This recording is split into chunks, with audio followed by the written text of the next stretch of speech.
Quando eu tinha 9 anos de idade, acabei sendo apresentado para até então eu não tinha noção disso, mas quando eu tinha 9 anos de idade e via meu pai assistindo jogos de futebol na TV, meus tios, parentes, amigos, eu não fazia ideia de que um dia eu ia gostar tanto de assistir aquilo, Eu gostava muito de assistir jogos de futebol, Aqueles que me conhecem um pouco mais sabem como eu gosto de ver jogo, conversar sobre futebol.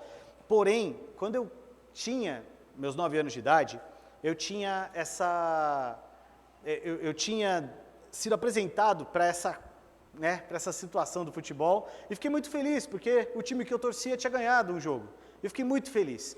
E eu cheguei na escola e descobri que nem todos estavam felizes comigo, como eu, porque nem todo mundo torcia para o mesmo time que eu, E aquele dia eu aprendi que, enquanto uns estão felizes com o futebol, outros não estão tão felizes assim. Mas naquele ano de 98, aconteceu algo também, para brasileiros, que aí quase todo mundo da nossa convivência talvez estivesse ligando para isso, porque teve uma Copa do Mundo. E aquele ano eu também descobri que não é só de alegrias que é feito o esporte, porque eu vi o Brasil perder uma final de Copa do Mundo e eu chorava, que nem uma criança, E o dia seguinte eu me lembro que meu pai falava para mim assim, e aqui talvez seja o grande ensinamento que eu quero dividir com os irmãos. Filho, hoje é domingo, Amanhã, segunda-feira, amanhã a gente vai ter que trabalhar. Amanhã a gente tem muita coisa para fazer. E aquilo ficou na minha cabeça. E talvez eu fui ter entendimento desse ensino mais velho, quando eu cresci, quando eu tive que começar a acordar cedo de segunda-feira, não só para estudar, mas para trabalhar. E então eu comecei a perceber o quanto que a gente às vezes vive uma ressaca, dessas situações intensas da nossa vida, e a gente não fica preso no passado. A gente fica, talvez, preocupado com aquele momento e não olha para frente. E a gente vivencia tanto essas coisas que a gente até banaliza o agora. E a mensagem de hoje, ela tem como esse tema, a ressaca litúrgica. A gente vai falar um pouquinho sobre isso, e nós vamos ler aqui agora, Êxodo 15, 22 a 27, para então irmos para a exposição da palavra de Deus. Então vamos, Êxodo 15, versículos 22 a 27. Vamos à leitura da palavra de Deus. Fez Moisés partir a Israel do Mar Vermelho e saíram para o deserto de Sur. Caminharam 3 dias no deserto e não acharam água. Afinal, chegaram a Mara. Todavia, não puderam beber as águas de Mara, porque eram amargas. Por isso, chamou-se-lhe Mara. E o povo murmurou contra Moisés, dizendo, que havemos de beber? Então Moisés clamou ao Senhor, e o Senhor lhe mostrou uma árvore, lançou a Moisés nas águas, e as águas se tornaram doces. Deu-lhes ali estatutos e uma ordenação, e ali os provou.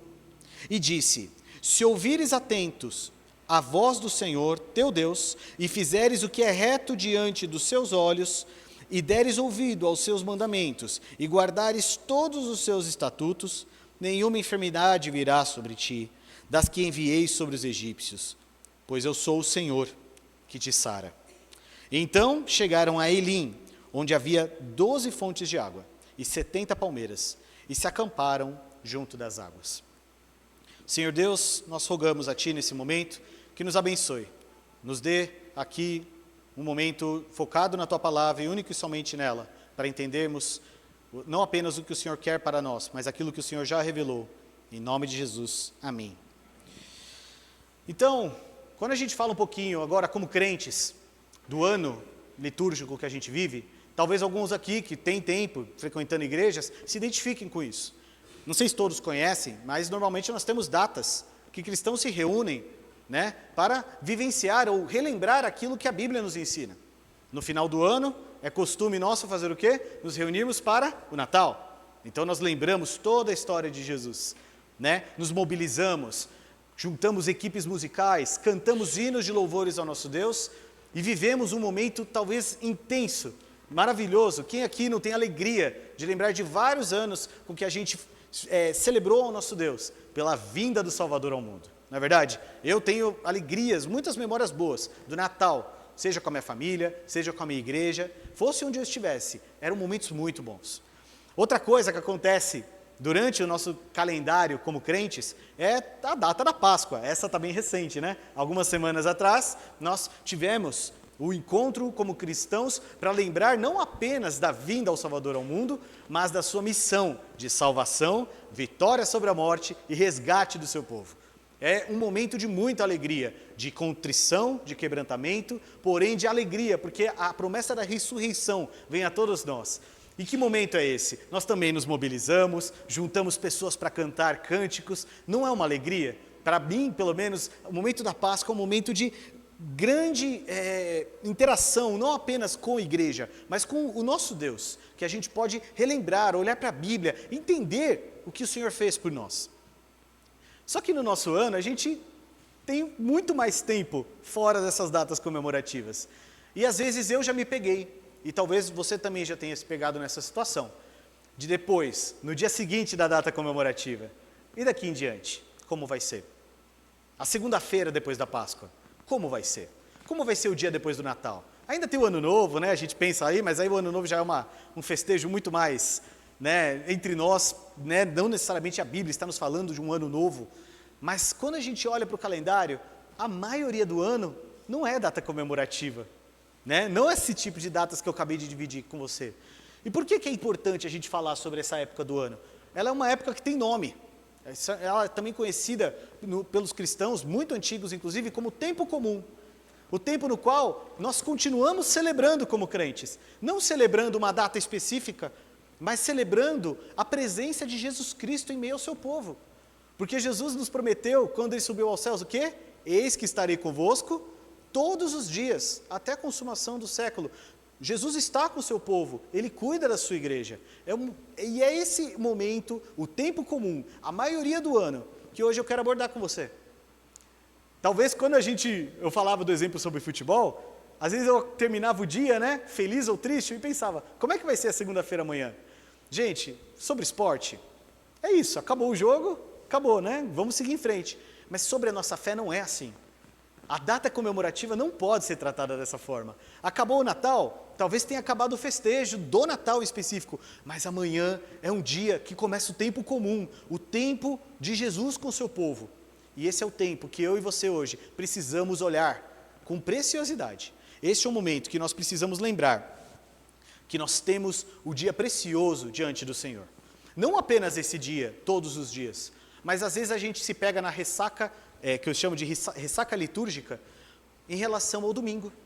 Quem aqui também, às vezes tem uma pregação que nos edifica, nos ajuda a pensar de forma diferente sobre a nossa fé, mas está desanimado porque amanhã eu tenho que trabalhar, segunda-feira, tem coisas para a gente resolver, e às vezes a gente até desejava que todo dia fosse dia de ir para a igreja, encontrar os irmãos, louvar o Senhor, sem se preocupar com os nossos problemas. Às vezes a gente também vivencia a ressaca litúrgica toda semana, principalmente no começo. E essa pregação também é sobre isso, irmãos. Não apenas sobre datas comemorativas, não apenas sobre toda segunda ou terça-feira, que eu e você temos que encarar depois do pós-culto que nós estamos fazendo aqui hoje. Amanhã, se a gente não toma cuidado, a gente vai vivenciar uma ressaca litúrgica. E é isso que eu gostaria de trazer para nós, irmãos. Isso é algo que contamina nossa vivência com Deus. Porque nós não fomos criados para só viver com alegria o domingo.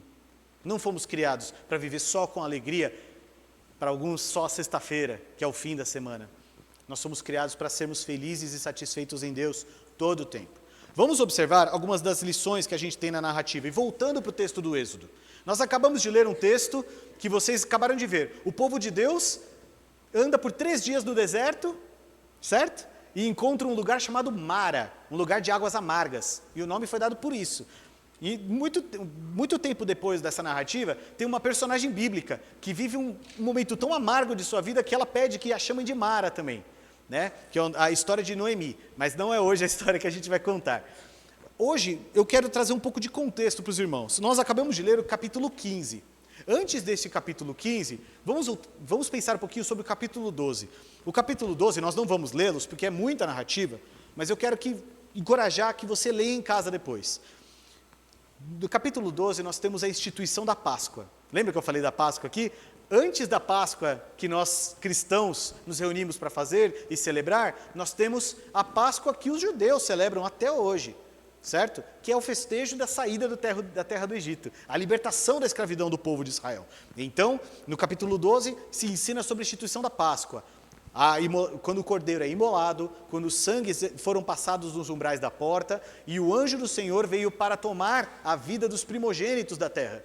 E como havia sangue nos umbrais da porta do povo de Israel, eles não foram tocados. Em seguida, os primogênitos, o Senhor dá a ordenança de que os primogênitos sejam consagrados ao Senhor. Não apenas os primogênitos que não eram salvos foram tomados pelo Senhor, mas aqueles que foram salvos foram consagrados a Deus. Houve aqui um novo costume instituído ao povo de Israel, para que fosse marcado o dia que os primogênitos do povo de Deus foram salvos e preservados. Mas não apenas isso, nós temos aqui no capítulo 13 a saída do povo do Egito. E finalmente o povo sai, e a Bíblia conta que o povo saiu como? Às pressas.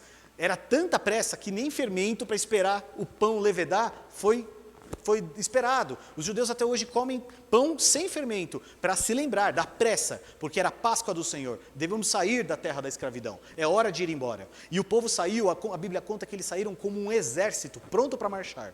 Gente, será que dava tempo de juntar água, alimento? Não deu muito tempo. Deu tempo de pegar o que dava e saíram. E a Bíblia conta que além de eles pegarem o pouco que conseguiram, os egípcios deram para eles suas preciosidades, suas joias, e isso infelizmente seria usado para outro fim. O povo depois construiria um ídolo com essas coisas. Mas aqui o povo estava saindo alegre, ainda não estava o momento do bezerro de ouro. Eles estavam saindo alegres, se lembrando de como Deus tinha sido bom, instituído a Páscoa. Somos um povo livre, agora é hora de festejar. No capítulo 14... as coisas ficam complicadas. Por quê? Porque o povo se depara com o quê? Com o Mar Vermelho. E aí vem um exército de Faraó atrás. E Deus abre o Mar Vermelho, os israelitas passam em segurança e o mar se fecha contra o exército de Faraó. E finalmente a gente chega no capítulo 15. O capítulo 15 é quando o mar se fechou, gente. Acabou de acontecer o ponto final do jugo egípcio sobre os israelitas. Acabou ali. Não haveria mais egípcios, por muito tempo não haveria mais egípcio para ir atrás ou incomodar qualquer israelita. Dali em diante, Deus mostra um cântico de Moisés. Moisés compõe um salmo de louvor ao Senhor, pela vitória que o Senhor promoveu. E esse é o ponto da Bíblia, não sei se você sabe disso, mas é o primeiro momento que o povo se reúne para louvar em congregação. Então, nós temos aqui o povo se reunindo para louvar ao Senhor como povo reunido, com alegria, porque o Senhor libertou o seu povo. Mas não apenas isso. Em seguida, após o cântico de Moisés, a gente tem exatamente esse episódio que eu acabei de ler com você. O episódio das águas amargas de Mara. O que aconteceu? O que aconteceu? Vocês viram que a gente só falou coisa legal até agora? O que aconteceu para o povo simplesmente começar a reclamar e murmurar, porque a água ficou amarga? Então a gente vai aqui entrar nessas 3 grandes verdades que nós precisamos aprender sobre Deus durante essa pregação de hoje. A primeira grande verdade é que Deus é nosso defensor. Vamos olhar aqui. Deus é nosso defensor. Somente Ele tem poder para nos salvar e curar as nossas feridas. Vamos para a leitura bíblica para nós comprovarmos essas palavras que eu acabei de dizer. Deus nos preserva e nos sustenta. Olha, vamos ler o versículo 22. Fez Moisés partir a Israel do Mar Vermelho e saíram para o deserto de Sur. Caminharam 3 dias no deserto e não acharam água. Gente, a Bíblia conta que era uma multidão de pessoas. Imagina 3 dias no deserto sem achar água. A gente começa a entender porque talvez o povo reclamava tanto. Mas, gente, Deus protegeu, apesar da dureza do caminho. Deus cuidou deles atravessando o deserto. Eles eram um monte de gente que Deus cuidou, apesar de não encontrarem águas por 3 dias, Deus cuidou deles, permitiu que eles fossem protegidos. Nossa vida também muitas vezes é assim. Às vezes a gente está passando por um momento difícil e às vezes a gente começa a murmurar e não se dá conta. Deus está cuidando da gente apesar das dificuldades. Deus está conosco mesmo no momento difícil, mesmo na hora da privação, mesmo na hora da doença, mesmo na hora do luto. Deus está conosco. E muitas vezes a gente não se atenta para esse detalhe. Às vezes a gente se esquece, como o povo se esqueceu. O povo rapidamente, o que eles fazem no versículo 23? Chegaram em Mara, todavia não puderam beber as águas de Mara, porque eram amargas, por isso chamou-se-lhe Mara. E o povo, 24, o povo murmurou contra Moisés, dizendo, que havemos de beber? O povo simplesmente começou a reclamar. Eles não se atentaram para esse detalhe. Deus está conosco, Deus é nosso defensor. Eu e você precisamos hoje, meus irmãos, prestar atenção nisso. Vamos lembrar, eu acabei de contar a história para todos aqui. Os primogênitos de Israel foram poupados e consagrados ao Senhor. O povo saiu e atravessou o mar como se fosse terra seca. Deus abriu o mar. Você já viu o mar abrir? Eu nunca vi. Aquele povo viu. E assim que aquele mar se fechou, 3 dias depois eles já estavam reclamando. Muitas vezes a gente age assim. A gente cai na armadilha da ressaca litúrgica, de o Senhor ter feito algo maravilhoso em nossas vidas, e nós caímos na murmuração. Às vezes a gente murmura menos tempo até do que o povo, né? O povo murmurou em 3 dias, às vezes a gente está saindo da igreja e está reclamando de algo. A gente está murmurando, reclamando, a gente cai nessa armadilha. Nós precisamos nos lembrar, irmãos, Deus é nosso defensor, Deus está cuidando da gente. Segunda coisa que eu quero dividir com vocês, Deus, Ele é o nosso Salvador. Ele não apenas nos defende, mas Ele nos salva. Somente Deus tem poder para nos perdoar. Olha só, Ele promove a cura diante do nosso clamor. Vamos voltar ao texto bíblico, versículo 25.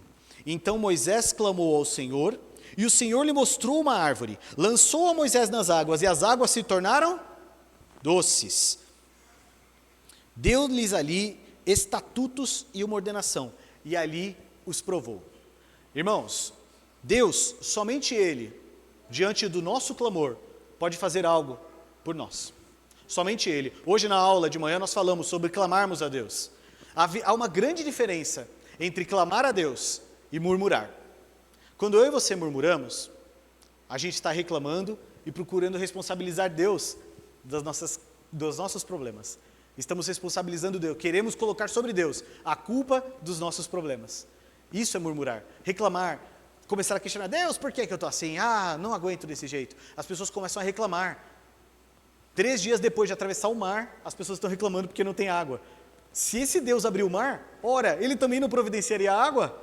Mas o povo escolheu murmurar, e eu e você, a gente cai nessa armadilha. A gente murmura, quer responsabilizar Deus dos nossos problemas.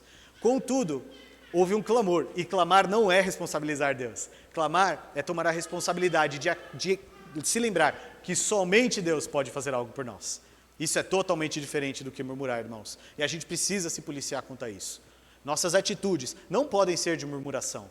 Eu não estou dizendo aqui que você não pode abrir o seu coração para Deus e clamar a Ele. Na verdade, eu te encorajo a fazer isso. Mas cuidado com a murmuração.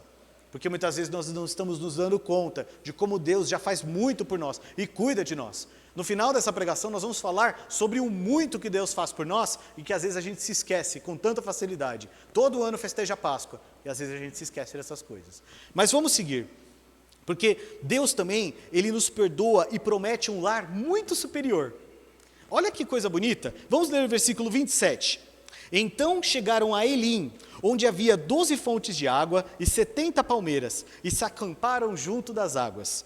Depois disso, a Bíblia já vai partir para outra narrativa.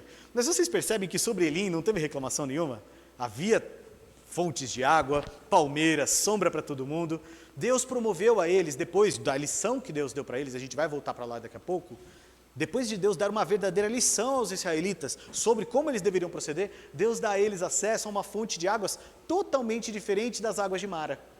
Eles têm acesso à água em abundância, 7 fontes de água, um monte de água para todo mundo vai matar a sede, e encher os cantis para a gente fazer e continuar a nossa jornada. Irmãos, esse lugar, Elim, ele aponta para algo, um momento de refrigério que muitas vezes Deus promove em nossas vidas, está apontando para a jornada que eu e você estamos fazendo nesse deserto da vida, que aponta para outro lugar. Não é um lugar como Elim, que é uma simples parada para refrigério, porque esse povo não parou em Elim. Eles iam continuar para onde? Para a terra prometida. Eu e você também estamos caminhando para uma terra prometida. Não uma terra prometida da Palestina, que nós estamos estudando hoje aqui, mas uma terra prometida da pátria celestial. Esta é a terra que eu e você devemos almejar. Por mais que eu e você paremos em fontes amargas, volta e meia da vida, por mais que a gente passe até num lugar que tenha muita água, como Elim, a nossa vida não deve parar ali. A gente deve seguir nossa travessia, confiante que o Senhor está nos guiando para chegarmos na nossa verdadeira terra prometida, o Israel celestial. Nós um dia encontraremos face a face, o nosso Criador, o nosso Salvador. É importante eu e você nos lembrarmos, porque Ele é o nosso Salvador, Ele está nos guiando, Ele está cuidando de nós. Mas não apenas isso, irmãos. Deus é nosso defensor, Deus é nosso Salvador, e Deus também é nosso Pai. Ele se faz nosso Pai e cuida de nós. Olha que coisa bonita, somente Deus pode nos trazer as palavras de vida. Vocês perceberam que Moisés não soube o que falar para o povo? Moisés não conseguia nem resolver o problema. Se a gente voltar para a situação, eles chegam em Mara, as águas são amargas, o povo reclama, porque realmente não dá para beber água amarga, e aí começa a murmuração. Moisés também não sabe o que fazer, para quem que ele recorre? A Deus. E ele clama ao Senhor. E Deus diz para Moisés, pegue uma árvore, jogue uma árvore ou um pedaço de madeira, jogue na água e as águas vão se tornar doces para consumo. Então, quando a gente olha para esse ato de Moisés, de clamar ao Senhor, nós estamos vendo que um grande exemplo de como eu e você, muitas vezes, diante do problema sem solução, não podemos nos esquecer que nós devemos recorrer ao nosso Pai Celestial.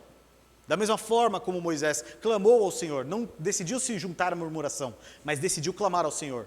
Em vez de responder para o povo, ele decidiu clamar ao Senhor. E o próprio Deus respondeu ao povo e disse o que devia ser feito. Não apenas deu água doce, mas trouxe uma lição.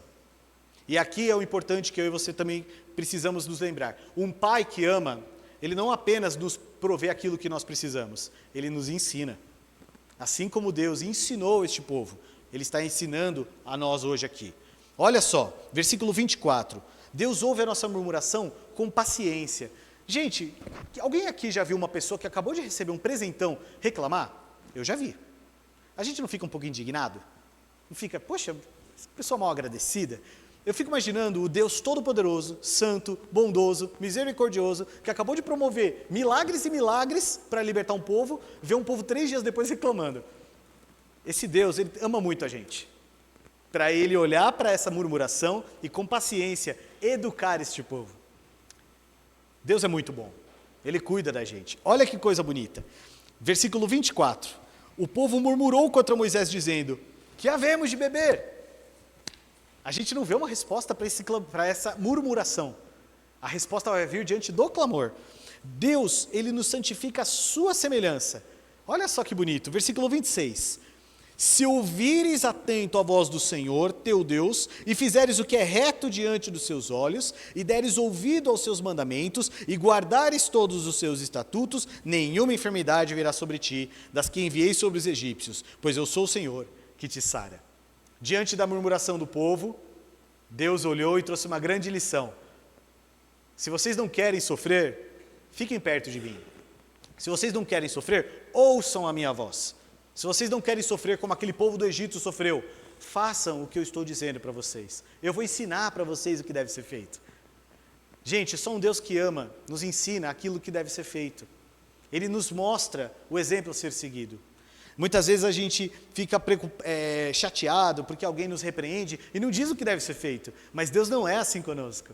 Deus, ele perfeitamente nos repreende, porque ele não apenas repreende com amor, mas ele nos traz a lição do que deve ser feito. Aquele povo não recebeu só a lição de não murmurar, mas recebeu a lição de ser fiel a Deus. Então vamos seguir um pouquinho para algumas outras considerações aqui da nossa mensagem de hoje. O maior feito de Deus em toda essa história não é, acredite, não é o mar que se abriu. O maior feito de Deus não foi transformar águas amargas em águas doces. O maior feito de Deus foi trazer salvação para este povo. Deus poderia promover a salvação de diversas formas, mas apenas Ele poderia salvar. Deus poderia fazer de qualquer outro jeito, mas Ele salvou aquele povo. E é dessa forma que nós precisamos observar. Às vezes a gente está buscando verdadeiros milagres, a gente está procurando verdadeiros sinais, e Deus está salvando o seu povo. Tem algo maior que Deus poderia ter feito por nossas vidas, além de nos salvar? Não há. Deus fez algo grandioso em nossas vidas, meus irmãos. Deus trouxe salvação por meio de Cristo Jesus. Não há maior milagre do que esse. O mar vermelho aberto não é nada perto da obra de Cristo na cruz por nós. Olha só, o mar foi aberto para que o povo fosse livrado da morte certa, não é verdade? Uma árvore foi cortada para que a sede do povo fosse saciada. né? Alguma árvore precisou deixar de ficar frondosa e bonita para cair na água e finalmente aquele povo tivesse sua sede saciada. Isso aponta para a ira amarga de Deus, que foi saciada não com águas de Mara, não com águas de Elim. A ira amarga de Deus foi saciada pelo sangue do seu Filho, em prol do seu povo. Olha só, não foi uma árvore o suficiente, não foi um sacrifício rendido por aquele povo que foi o suficiente. A única coisa que satisfaz a ira de Deus é o castigo sobre o seu próprio Filho, para que eu e você alcancemos salvação. Então, meus irmãos, esse Filho, Jesus Cristo, abre o caminho para a nossa vida eterna com o nosso Deus, nosso Pai Celestial. Nós precisamos olhar para esse trabalho de Deus. Por mais que Deus tenha trazido sinais para o povo de Israel, operado milagres, verdadeiros prodígios. O maior prodígio de todos é provado na cruz que salva o povo de Deus. Eu e você estamos hoje aqui para não apenas aprendermos que a gente não deve viver ressacas morais, mas a gente deve se lembrar que todo dia é dia de se lembrar que nós fomos libertos pelo nosso Deus. Amém?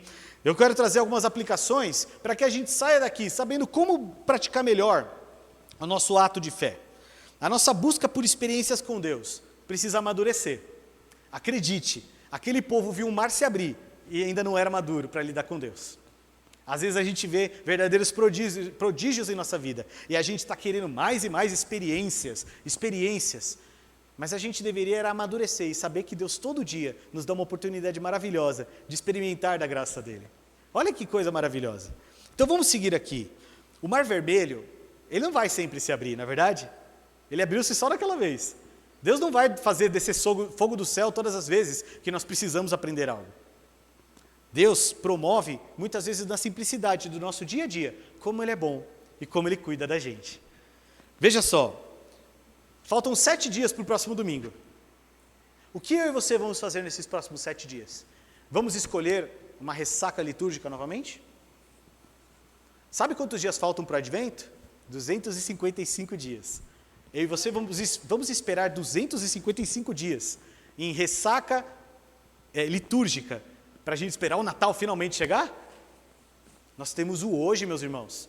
Nós temos o agora para glorificar nosso Deus. Nós temos o agora para nos alegrarmos. Nós temos o agora. E amanhã vai ser desafiador, tá? Porque amanhã não vai ter igreja. Amanhã você vai ter que ir para o seu trabalho. Amanhã você vai ter que cuidar da sua vida. Amanhã você vai ter uma oportunidade maravilhosa de exercitar isso. Eu teria uma oportunidade maravilhosa de exercitar isso.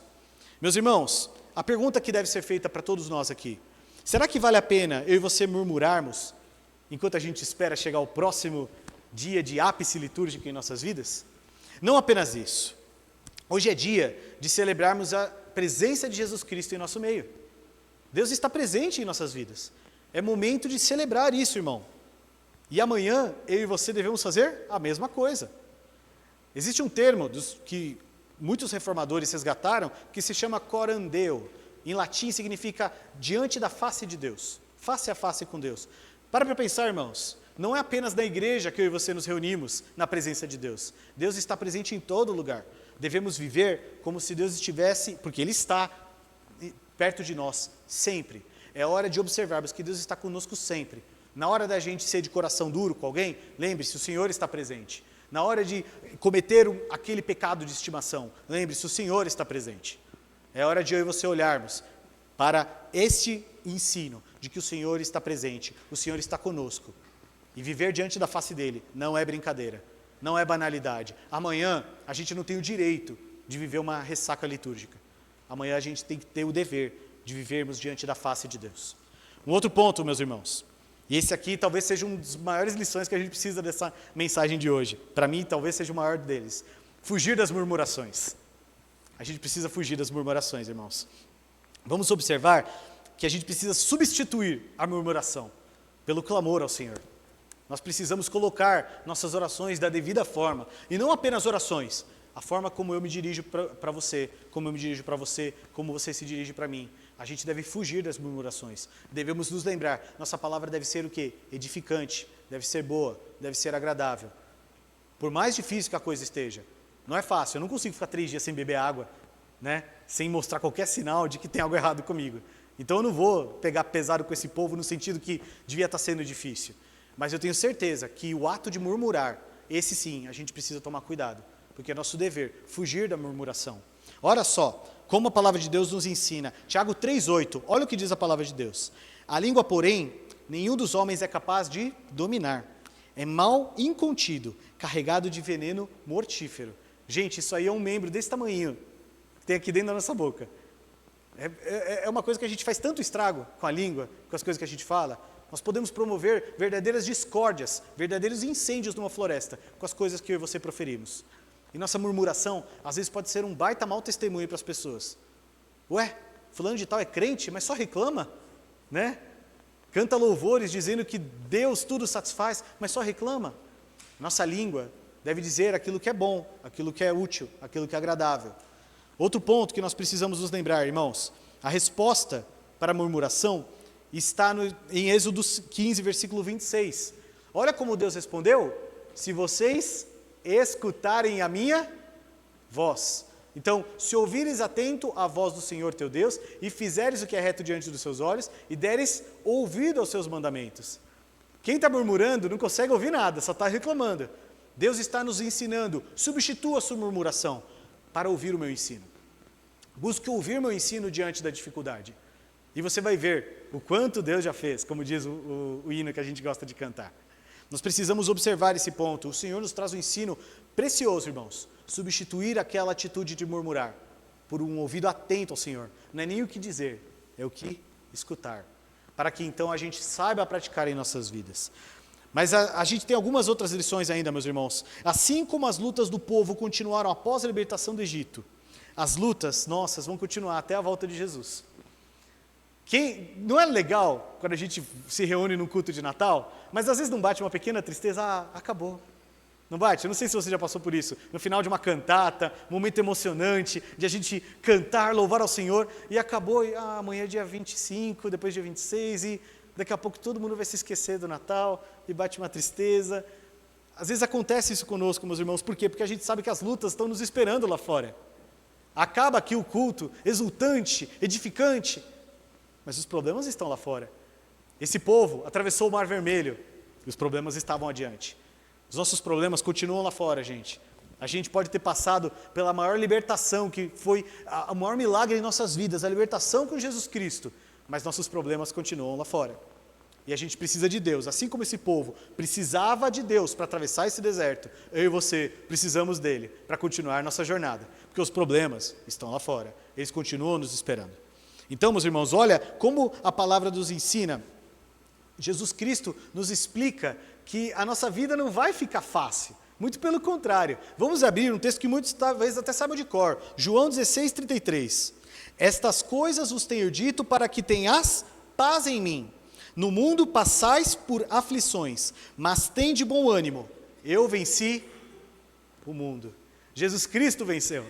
Ele disse todas essas coisas para que eu e você tenhamos paz. É isso que Jesus quer para nós. Ele em nenhum momento está dizendo que vai passar as aflições. Ele não está dizendo que a gente não vai passar pelo deserto. A gente vai continuar essa jornada, vai continuar sendo desafiadora, mas a gente não está sozinho nessa. Ele está com a gente. Ele falou, tem de bom ânimo, porque eu venci o mundo. Eu atravessei o deserto. A gente chega lá na terra prometida. É possível. Continue firme comigo, disse o Senhor Jesus. Continuemos firmes com o nosso Deus. O Deus que guiou aquele povo com uma nuvem de dia e uma coluna de fogo durante a noite. Aquele mesmo Deus hoje está guiando sua igreja para o lar celestial. Não para Elim, que tem águas que um dia vão passar. Mas Deus está nos levando para uma terra muito mais proveitosa, uma terra muito superior a essa que nós vivemos, uma terra que nem olhos viram, nem ouvidos ouviram. É esta terra que eu e você devemos ter esperança de um dia encontrar. Lute contra a ressaca litúrgica e coloque o dia de hoje como o dia de estar próximo a Deus. Não espere o Natal, não espere o próximo domingo. Talvez você e eu não tenhamos oportunidade de chegar até esse dia. Use o dia de hoje, meu irmão, para se aproximar do Senhor. E não sou eu que estou dizendo isso. A palavra de Deus no livro da carta aos Hebreus, capítulo 3, versículos 12 e 13, vai dizer o seguinte: tende cuidado, irmãos, jamais aconteça haver em qualquer de vós perverso coração de incredulidade que vos afaste do Deus vivo. Pelo contrário, exortai-vos mutuamente cada dia, durante o tempo que se chama, pode completar, o tempo que se chama hoje, a fim de que nenhum de vós seja endurecido pelo engano do pecado. Gente, o endurecimento do engano do pecado pode vir antes de 3 dias. E todas as maravilhas que eu e você vivemos podem ficar para trás, e a gente se esquecer com a amargura delas. É hora de nós olharmos para o tempo que se chama hoje. Olharmos para o agora e saber que hoje nós devemos nos aproximar de Deus. Hoje nós devemos ser igreja, unidos uns aos outros. Atravessar esse deserto não sozinhos e solitários, mas um com o outro, e lembrando que o Senhor está cuidando desse povo. Nós devemos sim olhar para o nosso Deus com os olhos da fé, sabendo que por mais ardoso que seja o deserto que nós temos pela frente, nós podemos confiar que o Senhor vai dar água no momento certo, o Senhor vai trazer sustento, o Senhor dará força, o Senhor enxugará toda a lágrima um dia. Confiemos no nosso Deus e nos lembremos. Sejamos fiéis ao Senhor, escutemos os seus mandamentos e pratiquemos aquilo que Ele nos ensina. Que Deus nos abençoe. Amém? Senhor Deus, nós louvamos Teu santo nome e agradecemos por esse tempo aqui. O Senhor é bom, o Senhor cuida de nós. O Senhor trouxe aqui neste momento um tempo para observar o quanto o Senhor já fez por nós, mas nossa memória se esquece, nossa memória deixa numa gaveta fechada, lacrada, esquecida. Ó Deus, traga-nos a memória da sua grande obra em nossas vidas, uma obra que sim pode nos dar esperança. Ó Deus querido, eu rogo a Ti, para que nossos corações, duros como pedra, sejam quebrantados, sejam convencidos, ó Deus, de que nós não podemos viver uma ressaca, uma vida de murmuração, uma vida que tende a olhar só para si mesmo. Ó Senhor Deus, que nós voltemos nossos olhos para Ti, voltemos nossos olhos para a Tua promessa, uma vida que vai muito além de uma fonte de água, mas uma fonte que nunca termina, uma fonte de alegria, uma fonte de satisfação plena no Senhor. Ó Senhor Deus, nos guarda no momento da dificuldade. Esse é o nosso clamor, ó Deus. Nos guarda no momento do luto, nos guarda no momento da falta de saúde, nos guarda na hora da privação financeira, ó Deus. Nós pedimos que o Senhor, diante de todas essas dores e mais outras, o Senhor nos guarde, esteja conosco, ó Deus, nos lembra da Tua boa obra em nossas vidas, para que possamos testemunhar com alegria que o Senhor sempre esteve conosco. E nós pedimos, ó Deus, que nos traga essa memória, para que saiamos daqui convictos de que o Senhor estará conosco, seja onde estivermos, ó Deus. Que seja essa a nossa oração, em nome de Jesus. Amém.